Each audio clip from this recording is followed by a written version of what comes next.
चल जा बढ़ता रह जा भैया बढ़ जा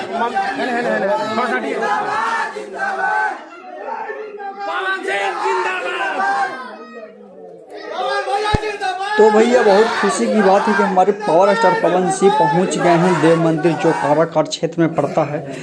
जो पावर स्टार पवन सिंह काराकाट क्षेत्र से संसदीय चुनाव लड़े थे, उसी संसदीय क्षेत्र में देव मंदिर पड़ता है, जो छठ पर्व का बहुत बड़ा मंदिर है। वहाँ पे पावर स्टार पवन सिंह पहुँचे हैं। वो कल ही वो बताए थे कि पावर स्टार पवन सिंह अपने संसदीय क्षेत्र देव में जाएंगे और वहाँ पूजा अर्चना करेंगे। आपको वीडियो पूरा दिखाई दे रहा होगा कि पावर स्टार पवन सिंह किस तरह वहाँ पे गए हैं और चंदन टीका करवा रहे हैं। उनके साथ कितने लोग हैं और साथ में बॉडीगार्ड चल रहे हैं, साथ में पुलिस चल रहे हैं, सभी लोग साथ में चल रहे हैं, क्योंकि पावर स्टार पवन सिंह जब जहाँ जाते हैं वहाँ पे भीड़ लग जाता है, इसलिए साथ में बहुत लोग चल रहे हैं train power star Pawan Singh के आगे पीछे। आपको पूरा दिखाई दे रहा होगा पावर स्टार पवन सिंह गला में माला है और चंदन लगाए हुए हैं और घूम रहे हैं।